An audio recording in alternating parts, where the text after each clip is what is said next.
గురుభ్యో నమః. హరి ఓం. పితృపక్షాలు, దీనినే మహాలయ పక్షాలు అని కూడా సంబోధిస్తూ ఉంటారు.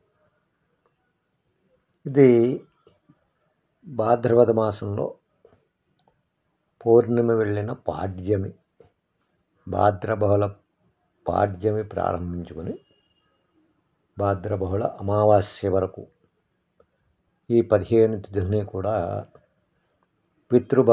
పక్షాలుగా సంబోధిస్తూ ఉంటాం. ఈ పితృపక్షాలనే మహాలయ పక్షాలని చెప్పి కూడా అంటూ ఉంటాం. ఈ మహాలయ పక్షాలలో పితృదేవతలకు ప్రీతైన రోజులుగా శాస్త్రం చెబుతుంది. అంచేత ఈ 15 రోజులు కూడా చేసేటటువంటి పితృకార్యాలు అత్యంత ఫలితాన్నిస్తాయి అని చెప్పి తెలియజేస్తోంది. ఎందుకంటే పితృదేవతలు ఎప్పుడూ కూడా వంశాభివృద్ధిని, గోత్రం యొక్క అభివృద్ధిని కోరుకుంటూ ఉంటారు. నా యొక్క గోత్రం వృద్ధిలోకి రావాలి, నా యొక్క వంశం వృద్ధిలోకి రావాలని చెప్పి పితృదేవతలు కోరుకుంటూ ఉంటారు. అంచేత ప్రతి మనిషి కూడా తనకు జన్మనిచ్చినటువంటి తల్లిదండ్రులు, ఆ యొక్క తల్లిదండ్రులు గతించిన తర్వాత వాళ్ళకి పితృశ్రార్థాలు తప్పనిసరిగా చేయవలసిందే. 100కి 100 పాళ్ళు కూడా ఆ యొక్క పితృకార్యాలు చేసి తీరాలి. ఎందుకోసమంటే మానవ జీవితంలో తీర్చుకోలేని రుణాలలో ప్రధానమైనవి మాతృరుణము, పితృరుణం. ఇవి రెండు కూడా మానవ జీవితంలో తీర్చుకోవడానికి సాధ్యం కాదు. ఎందుకంటే నవమాసాల పర్యంతం తన గర్భంలో పెంచి పెద్ద చేసి ఆ యొక్క నవమాసాల పర్యంతం జాగ్రత్తగా తన గర్భంలో చూసుకుంటూ మనకు జన్మనిచ్చినటువంటి తల్లి, ఆ తల్లి మనకు జన్మనివ్వకపోతే మనకి ఈ మానవ జీవితం లేదు. ఇక తను కష్టపడి చెమటోర్చి సంపాదించి మనం ప్రయోజకులం కావాలి అని చెప్పి మనని విద్యాబుద్ధులు నేర్పించి మన వృద్ధిలోకి తీసుకుని వచ్చేటువంటి తండ్రి, ఈ యొక్క తల్లిదండ్రుల యొక్క రుణం తీర్చుకోవడం మానవ జీవితంలో అసాధ్యమైనవి. అంచేత ఆ 2 రుణాలు తీరాలి అంటే చేయవలసిన ప్రక్రియే ఆ యొక్క పితృశ్రార్థాలు. ఆ యొక్క తల్లిదండ్రులు గతించిన తిథి రోజున తప్పనిసరిగా వారికి ఆబ్దికాది క్రియలు జరిపించి తీరాలి. సరే, ఇక మానవ జీవితంలో కొన్ని సాధ్యాసాధ్యాలు సహజం. అంచేత ఆ తిథి రోజున మనం ఆబ్దికం జరిపించలేకపోయాం. అలాంటి సందర్భంలో ఈ యొక్క 15 రోజుల్లోనూ కూడా ఆ తిథి ఎప్పుడైతే వస్తుందో అప్పుడు ఆ యొక్క మహాలయ శ్రార్థాన్ని ఆచరించాలి. ఈ యొక్క మహాలయ శ్రార్థాన్ని ఆచరించడానికి విధానం ఏమిటయ్యా అంటే, దీనికి మాతాపితరులే కాదు, మనం సహజంగా మాతాపితరులకి ఆబ్దికాలు పెడుతూ ఉంటాం. ఇక అనుకూలమైన వాళ్ళు అమావాస్య నాడు ఆ యొక్క పితృ తర్పణాలు చేస్తూ ఉంటాం. కానీ ఈ మహాలయంలో పితృదేవతలందరికీ కూడా పిండ ప్రదానం చేసి ఆ యొక్క మహాలయ శ్రార్థాన్ని జరిపించాలి. కనీసం పిండ ప్రదానం చేయడానికి సాధ్యం కాకపోతే తర్పణమైనా వదిలి ఆ యొక్క మహాలయ శ్రార్థాన్ని ఆచరించాలి. ఇక తల్లిదండ్రులు ప్రతి వాళ్ళు చేసేదే. వాళ్ళే కాకుండా మాతామహ, మాతు పితామహ, మాతు ప్రపితామహ, మాతామహి, మాతు పితామహి, మాతు ప్రపితామహి అంటే అమ్మమ్మ, భర్త, తాతగారు, ఆయన తండ్రి, అమ్మమ్మ, అమ్మమ్మ గారి అత్తగారు, ఆవిడత్తగారు, ఇలా మాతామహులకు ఈ యొక్క మహాళయ శ్రాద్ధం చేయాలి. ఇక భార్య గతించిన భర్త ఉంటే గనక ఆత్మపత్నికి కూడా ఈ మహాళయ శ్రాద్ధం చేయాలి. వీళ్ళే కాకుండా సాపత్ని సవతి తల్లులు ఎవరన్నా ఉంటే ఆ యొక్క సవతి తల్లులకు కూడా ఈ మహాళయ శ్రాద్ధం ఆచరించాలి. జ్యేష్ఠ పితృవులు అంటే నాన్నగారి అన్నతమ్ములు కాలం చేసిన వాళ్ళు ఉంటే వాళ్ళకి, నాన్నగారి అప్పచెల్లుళ్ళు అంటే మేనత్తలు కాలం చేసిన వాళ్ళు ఉంటే వాళ్ళకి, వాళ్ళ సంతానానికి గతించిన వాళ్ళు ఎవరన్నా ఉంటే వాళ్ళ సంతానానికి, ఇక అత్తగారు మామగారు కాలం చేసి ఉంటే వాళ్ళకి, ఆత్మ భగిని తోబుట్టువులు ఎవరన్నా కాలం చేసుకుంటే ఆ యొక్క తోబుట్టువులకి, భావమరుదులు ఎవరన్నా కాలం చేసి ఉంటే భావమరుదులకి, ఇక అమ్మగారి తోబుట్టువులు పినతల్లులు పెదతల్లులు ఎవరన్నా కాలం చేసుకుంటే వాళ్ళకి, మనకు విద్యాబుద్ధులు నేర్పించిన గురువులు కాలం చేసుకుంటే ఆ యొక్క గురువు గారికి, వీళ్ళందరికీ కూడా పిండ ప్రదానం చేసి మహాళయ శ్రాద్ధం పెట్టడం ఒక ఆచారం. సరే, పిండ ప్రదానం చేసే అవకాశం లేనప్పుడు కనీసం తర్పణం వదిలి ఆ యొక్క మహాళయ శ్రాద్ధాన్ని కూడా జరిపించవచ్చు. ఇక యథావిధిగా మహాళయ శ్రాద్ధం చేసేటప్పుడు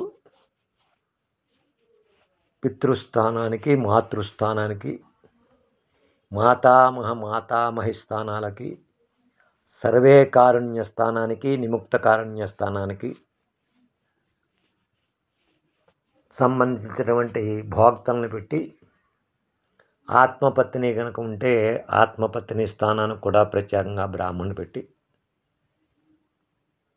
ఈ యొక్క ఏవైతే స్థానాలు ఉన్నాయో ఆ యొక్క స్థానాలకి అర్చనంతా కూడా చేసి వాళ్ళకి భోజనం పెట్టి తదుపరి పిండ ప్రదానం చేసి తర్పణం చేయడం, ఇది ఒక అన్నశ్రాద్ధ విధానం. దీంట్లో ధనుర్విలోచన సంజ్ఞక విశ్వేదేవుడు, మనం విశ్వేదేవస్థానాలు 5 విశ్వేదేవస్థానాలు చెబుతాం. ఏదన్నా మైలు కార్యక్రమం చేసే సందర్భంలో కామ సంజ్ఞక విశ్వేదేవుడు, కాల సంజ్ఞక విశ్వేదేవుడు అని చెబుతాం. ఇక ఆబ్దీకాలు పెట్టే సందర్భంలో ఆ యొక్క విశ్వేదేవులు, పుష్కర శ్రాద్ధం చేసేటప్పుడు విశ్వేదేవులు, ఈ మహాళయ శ్రాద్ధం చేసేటప్పుడు విశ్వేదేవులు, ఇలాగా 5 విశ్వేదేవస్థానాలు మనం చెబుతాం. కామసౌజ్ఞక విశ్వేదేవుడు, కాలసౌజ్ఞక విశ్వేదేవుడు, ఆరుద్ర సంజ్ఞక విశ్వేదేవుడు, ధనుర్విలోచన సంజ్ఞక విశ్వేదేవుడు, దూర్విలోచన సంజ్ఞక విశ్వేదేవుడు, ఇలా ఈ 5 విశ్వేదేవస్థానాలు చెబుతాం. ఈ మహాళయ శ్రాద్ధం చేసే సందర్భంలో ధనుర్విలోచన సంజ్ఞక విశ్వేదేవస్థానాన్ని ఆవాహన చేసి ఆయనకు కూడా ఆ యొక్క అర్చన చేసి భోజనం పెట్టాలన్నమాట. ఇది అన్నశ్రాద్ధం చేసే సందర్భం. అన్నశ్రాద్ధం కాకుండా అన్నశ్రాద్ధం చేయడానికి సానుకూలం లేని వాళ్ళు తర్పణం చేసేసి ఆమశ్రార్థం అంటే ఏ స్థానాలకైతే మనకు అర్హత ఉందో ఆ స్థానాలను ఉద్దేశించి వాళ్ళకి తిల తర్పణం వదిలి వాళ్ళని ఉద్దేశించి భోజన ద్రవ్యాలు ఒక స్వయం పాకం ఆ యొక్క బ్రాహ్మణికి భోజనం కోసం ఇవ్వడం, తగినటువంటి దక్షిణ తాంబూలాలు ఇవ్వడం, ఇది కూడా మహాళయ పక్షంలో పితృదేవతల కోసం ఆచరించవలసినటువంటి క్రియ. ఇక మనం ఎక్కడో ఈ తర్పణం చేసే పరిస్థితి కూడా లేకుండా, స్వయం పాకం ఇచ్చే పరిస్థితి కూడా లేనప్పుడు నదీ స్నానం చేయడానికి అవకాశం ఉంటే నదీ స్నానం చేసి ఆ నది దగ్గరే నీళ్లతో తర్పణం వదిలేసి ఒక బ్రాహ్మడికి తగిన దక్షిణ ఇవ్వడం ఒక ఆచారం. దాన్ని హిరణ్య శ్రార్థం అంటారు. హిరణ్య శ్రార్థం, ఆమ శ్రార్థం, అన్న శ్రార్థం. ఈ 3 శ్రార్థాలు కూడా 3 విధానాలు. మనకి ఏది సానుకూలమైతే ఆ సానుకూలమైనట్లుగా ఈ మహళాయి క్రియని ఆచరించాలి. ఇక తిథి రోజున పెట్టడం శ్రేయస్కరం. తండ్రి తిథి రోజున కానీ తల్లి తిథి రోజున కానీ సాధ్యమైతే పెట్టడం శ్రేయస్కరం. అది కానప్పుడు కొన్ని మహళాయి పక్షాలు 15 రోజుల్లోనూ కూడా ప్రత్యేకమైనటువంటి తిథులు కొన్ని ఉంటాయి. అది మధ్యాష్టమి అంటే 15 రోజుల్లోనూ మధ్యలో వచ్చే తిథి అష్టమి తిథి. పాడ్యం నుంచి సప్తం వరకు ఒకటి, నవమి నుంచి అమావాస్య వరకు ఒకటి, మధ్యలో వచ్చేది అష్టమి. అంచేత ఈ మధ్యాష్టమ నాడు కూడా తిథికి సంబంధం లేకుండా మహిళా శ్రార్థం చేసుకోవచ్చు. తప్పితే వ్యతిపాన్ మహళాయం, నవమి తిథి రోజున వ్యతిపాన్ మహళాయం అని వస్తుంది. ఆ నవమి తిథి రోజున వ్యతిపాన్ మహళాయం రోజున కూడా ఈ క్రియ చేసుకోవచ్చు. లేని పక్షంలో యతీ మహళాయం, ద్వాదశి తిథి రోజున యతీ మహళాయం అని చెప్పుంటుంది. ఆ రోజున కూడా చేసుకోవచ్చు. ఇక చతుర్దశి తిథి రోజున సప్తహత మహళాయం, శస్త్రహత మహళాయం, శస్త్రహత మహళాయం. ఆ రోజున కూడా ఈ యొక్క మహళాయి శ్రార్థాన్ని చేసుకోవచ్చు. ఇక ఏ తిథి, ఏ పర్వదినం, ముఖ్యమైన తిథి అనేది లేకుండా అమావాస్య నాడు ఎవరైనా సరే, ఏ తిథి వారైనా సరే ఈ యొక్క మహళాయ శ్రార్థాన్ని ఆచరించవచ్చు.